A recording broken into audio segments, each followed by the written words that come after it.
Welcome back to the show. We're celebrating International Literacy Day and talking about education, which is a very hot topic in the country at the moment. If you are anywhere around Nigeria, you know what's been going on with our tertiary institutions with regards to ASUU and the strikes. We're going to be talking with our special guest today to help us understand where we are headed with our educational system. Miriam Augie is here with us. Thanks for being here today. Thank you very much for having me. Thank you. Let's start with that before we go into the general context of education and where we're headed. What are your thoughts on how long this has lasted? This seems very recurring. Anybody who went to school in Nigeria has experienced a strike at some point. I spent an extra year and a half in my time, yes, because of strikes here. So I know exactly. But it's crazy that decades later we're still here and things are not resolved. Where do you think this leads us to? For me, I believe it's rather unfortunate. And it shows that it's an institutional failure on the side of the government as well. Any country that really wants to prosper and really wants to grow has to take into consideration the seriousness of education and what education can do for us as a nation. So for us to have university students sitting down at home for how many months at home, over 3 months at home, not being able to go to school, it's really rather unfortunate. And I believe that the government needs to find a way to solve, in as much as, you don't really know what's going on, what the demands are on the side of ASUU and why government is being as adamant as they are and ASUU is being, but there has to be a middle ground. They have to be able to put into consideration everything that's going on and say to themselves, okay, for the benefit of the nation, for the benefit of our children, for the benefit of the future of this country. It's very important. In as much as a lot of youths are fed up with the system, a lot of them, yesterday I was in a taxi and an Uber driver, and he was telling us he has a master's degree in economics, he has a degree in economics as well, he's trying to pursue his PhD, but he's still an Uber driver. That's all he's able to do now. So there has to be a plain level ground for everybody, where you feel the nation is doing good to you. The nation is actually catering for your needs and actually putting you into considerations in their plans. So that's really what I think about. There's an argument now going on about the need for government to step away from tertiary institutions. Most places around the world, for you to be able to go to university, you almost have to earn it in some way. Either you get a scholarship or you get student loans or whatever it is, or you get some financial help somewhere. Basic education is what people say is a right of the citizen. But even that is neglected now.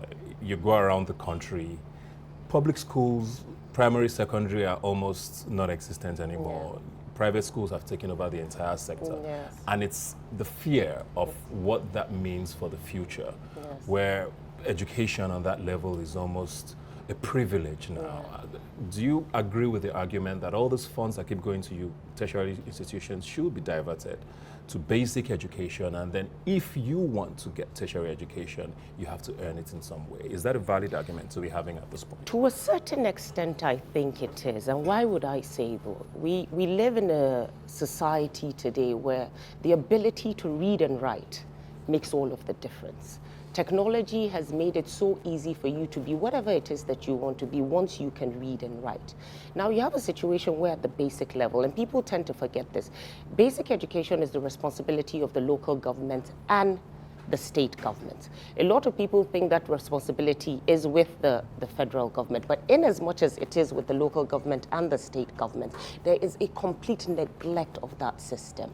We did a baseline study recently of some schools within the northern part of the country, and you would find that in one school, there are about 3,000 students in a school. You have about 150 to 200 children in one classroom, right?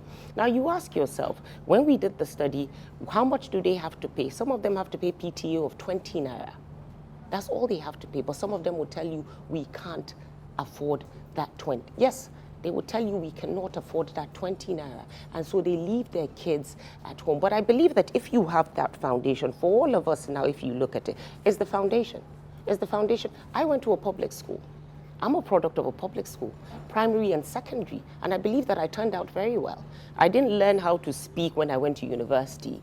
Neither did I learn some of the basic things that I require for life in university. I learned it at the basic level.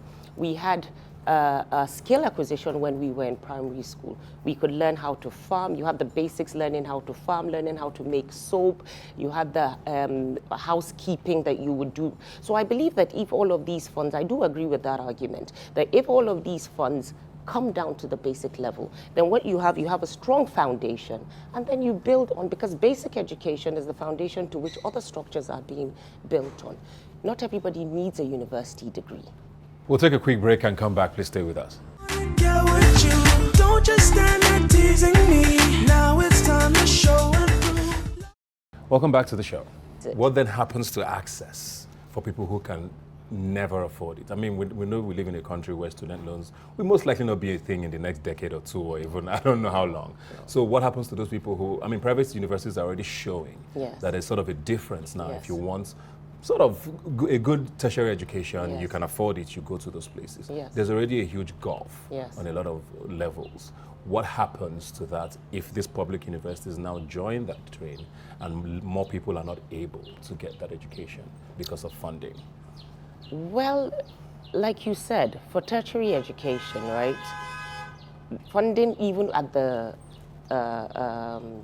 federal level for all of these schools is a problem. A lot of people complain. I think there was a time a school in Osun State or Ogun State, they had a protest of an increase of fees. And even at this level, when you look at it, the fees that are being paid at the international level in comparison to our universities here, let's be honest, it's not enough to run a standard tertiary education. It is not enough. So at the end of the day, we're cutting, or should I say, paying Peter, what is it called? You have to pay Paul. Exactly. Robbing Peter to pay Paul in order to be able to get a certain level of, so I think what happens is, for those who are interested in tertiary education, if you have, the problem is that the Nigerian context in itself gives too much advantage to that university degree. You find that, and I do not like the comparison of Nigeria and the Western world. I really don't like that comparison, but I can put it into context in this certain situation where places in America and the UK where you graduate from high school, and it's such a big deal because graduating from high school actually gives you a certain opportunity, right? When you now graduate from university, you're more in a structured environment. It's more of a professional, so I believe that we have to find a way that we can do that for ourselves as well. In a larger context now, the out-of-school conversation continues to happen. Nigeria is still at the bottom globally for out-of-school children. And it looks like every year we don't even try to move out of that. Insecurity has made things even worse because especially the North has been the most affected. Why the numbers are that high. Are we getting out of this anytime soon? Do you see any move from government, state and federal, that shows you that this might be a different conversation in a year or two? Let's even ask the question, Ibuka. We've been saying 10-point-something million for the past 10 years. It's impossible. It hasn't shifted. No. It's not that it hasn't shifted. Do we even have the accurate data is the question, right? It's probably more. Exactly. And the data now is, UBEC has its own data. World Bank will give you a separate data. UNICEF will give you a separate data. Federal Ministry of Education would give you a separate data. I don't believe there is any concrete, in as much as a lot is being done. A lot is being done.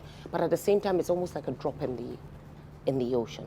There needs to be a reorientation of mindset when it comes to education. Right? Until we get that reorientation of mindset, we're 161 out of 159. 189, sorry, 161 Nigeria. Below Ethiopia, below Sudan, below Congo as a nation. We're such a blessed nation. And then you ask yourself, what is going on? Why are we where we are? Why are so many children being neglected?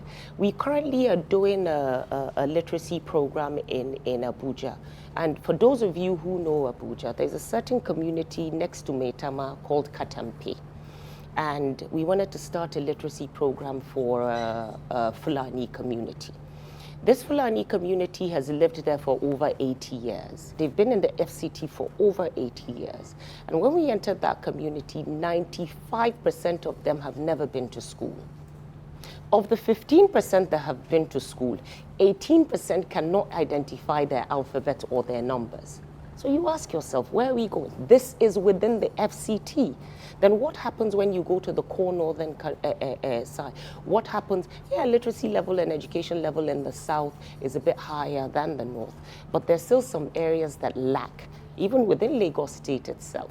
There's still some areas that actually lack. What's the way out of this? Because government has tried so many things. They've tried the school feeding plan to attract people to come to schools. People argue that if security was not a problem, maybe people would go to school. Is it a money conversation or is it a mentality issue? I don't know. I think it's both. It's intertwined, if you ask me. Yes, it's a money issue. And the second is the thought process behind it. Now, I'll give you an example. I have a daughter who's a hawker, right? She goes out, she hawks every day. She makes 5,000, 10,000, or even 2,000 a day, which is more than enough for them to feed their families in a day. And you're telling me that same daughter should go to school and sit through the day and not make a dime for me, when that is how I survive, right? Now, what is the benefit of that education when she's done? When you're looking at graduates telling you, I don't have employment. You're looking at most of these people that have graduated either becoming drug addicts or becoming a nuisance to the society. When you look at all of the insecurity that we're faced with today, it's a complete neglect, whether we want to face that reality or not. It's a complete neglect of the system and a complete neglect of the educational system as well.